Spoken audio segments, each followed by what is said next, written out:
رمضان المبارک کا آخری عشرہ شروع ہو چکا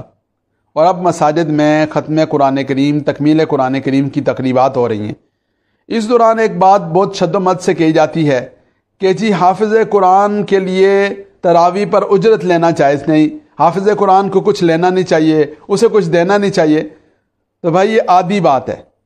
حافظ قرآن کو تو نہیں لینا چاہیے۔ حافظ قرآن کو دو باتوں کا خیال کرنا چاہیے۔ نمبر ایک یہ کہ وہ کسی قسم کی توقع نہ رکھے، کسی قسم کا اشراف یعنی دل کا سوال بھی نہ رکھے، اس کی طرف سے کسی قسم کا اظہار نہ ہو، اور وہ بے غرض ہو کر لا نسألکم علیہ اجرا کا مصداق بن کر وہ تراویح پڑھائے اور بے لوث ہو کر، مخلص ہو کر تراویح پڑھائے۔ نمبر دو یہ کہ پہلے سے کوئی چیز طے نہ کرے، ڈیمانڈ نہ کرے کہ جی مجھے اتنے پیسے دیں گے تو میں تراویح پڑھاؤں گا۔ یہ دونوں چیزیں حافظ کو تو یہ کرنی چاہیے، لیکن اس کا یہ مطلب ہرگز نہیں ہے کہ ہم حفاظ کرام کی خدمت نہ کریں، عام لوگ حفاظ کرام کی خدمت نہ کریں۔ بھائی جیسے حافظ کے لیے یہ دو باتیں کہی جاتی ہیں، ایسے عام لوگوں کے لیے، عام مسلمانوں کے لیے حکم یہ ہے کہ وہ خدمت کریں، وہ اکرام کریں، وہ اس بات کا احساس کریں کہ بھائی اللہ رب العزت کے اس نیک بندے کو اللہ نے اپنے قرآن کا خادم بنایا اور اللہ رب العزت نے اسے اپنے قرآن سے وابستہ فرمایا،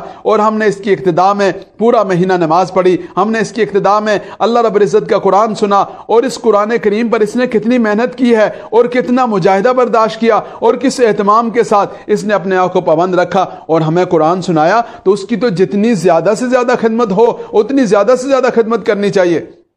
آج اللہ تعالیٰ مجھے اور آپ کو معاف فرمائے کہ ہم ایسی لایانی چیزوں میں، ہمارے معاشرے میں ایسی لایانی چیزوں پر اتنے زیادہ اخراجات ہوتے ہیں کہ الامان والحفیظ۔ ایک فنکشن اور ایک تقریب میں بعض ایسے لوگوں کو انگیج کیا جاتا ہے، ایسے لوگوں کو بلایا جاتا ہے جن پر لاکھوں روپے لگتے ہیں۔ میں اس کی یہاں پر مثال اور حوالہ دینا بھی قرآن کریم اور دین کی خدمت کرنے والوں کی توہین سمجھتا ہوں، لیکن صرف سمجھانے کے لیے والی بات ہے کہ جب کبھی ہم دوسری جگہوں پر اخراجات کر رہے ہوتے ہیں، جب ہم دوسری جگہوں پر خرچہ کر رہے ہوتے ہیں، اس وقت ہمیں احساس نہیں ہوتا کہ ہم اسراف سے، فضول خرچی سے، تبذیر سے کام لے رہے ہیں، لیکن جب کبھی کوئی دینی معاملہ آتا ہے تو اس دینی معاملے میں ہم ساروں کو فلسفے یاد آ جاتے ہیں۔ تو بھائی یاد رکھیں کہ حافظ کو تو بے لوث ہونا چاہیے، حافظ کو تو بے غرض ہونا چاہیے، خود غرض نہیں ہونا چاہیے، حافظ کو تو کوئی پہلے سے ڈیمانڈ کر کے رقم طے نہیں کرنی چاہیے، لیکن معاشرے کے افراد کو، مجھے اور آپ کو، عام مسلمانوں کو جتنا زیادہ سے زیادہ ہو سکے حافظ کی خدمت کرنی چاہیے۔ حافظ کا جو یعنی اس کا تو جتنا زیادہ اکرام کیا جائے، جتنا زیادہ اس کی خدمت کی جائے اتنی تھوڑی ہے۔ اور پھر اکثر اوقات ایسے لوگ کے جو سفید پوش ہوتے ہیں، ایسے لوگ کے جو یعنی ایسے خاندانی بیک گراؤنڈ سے تعلق رکھتے ہوتے ہیں کہ جن کے لیے تو خدمت کرنا وہ بہت زیادہ ضروری ہوتا ہے، تو ضرور خدمت کریں بھائی۔ اور پھر یہی موقع ہوتا ہے، جیسے آپ حضرات نے دیکھا ہوگا کہ ہمارے ہاں شادی بیاہ کے موقع پر یا کسی اور ایسے خاص موقع، کسی مناسبت سے لوگ خدمت کرتے ہیں، ہر روز کوئی خدمت نہیں کرتا۔ تو اس لیے رمضان المبارک کے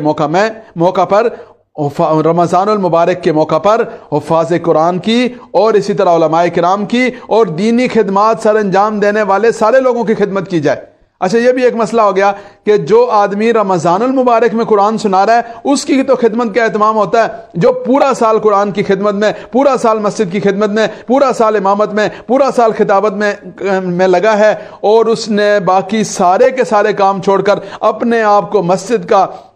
اور اپنے آپ کو اللہ کے گھر کا پابند کر رکھا ہے، اور اس کی ساری سروسز ان اہل محلہ کے لیے ہیں، تو بھائی اس کی بھی خدمت کی جائے، ان علماء کی بھی خدمت کی جائے، اور ان دین کی خدمت سے وابستہ لوگوں کو زیادہ سے زیادہ ان کا اکرام کیا جائے، جتنا ہو سکے ان کا اکرام کیا جائے، اور یہ نہ کہا جائے کہ جی یہ تو لینا جائز نہیں ہے۔ بھائی لینا جائز نہیں ہے، دینا تو جائز ہے، مانگنا جائز نہیں ہے، لیکن خود تو فکر کرنا اور خود تو ایک دوسرے کو متوجہ کرنا یہ تو جائز ہے۔ تو اس لیے یہ بلا وجہ کے عذر ہیں، بلا وجہ کے بہانے ہیں، اور یہ ایسی چیز ہے کہ جو جان چھڑانے والی بات ہے۔ اپنے آپ کو اس معاملے میں ذمہ دار سمجھیں اور خود بھی اہتمام کریں، دیگر دوستوں کو بھی اس کی طرف متوجہ کریں کہ اللہ رب العزت مجھے اور آپ کو اپنی رحمت سے جتنی توفیق نصیب فرمائیں گے، ہم دین والوں کی، ہم قرآن والوں کی، ہم اچھے کام کرنے والوں کی جتنی زیادہ خدمت کریں گے، ان کی دعاؤں کے مستحق بنیں گے، اللہ رب العزت کی رضا کے مستحق بنیں گے، اس کی وجہ سے اللہ ہمارے مال میں برکتیں عطا فرمائیں گے، اللہ ہمارے لیے مشکلیں آسان فرمائیں گے۔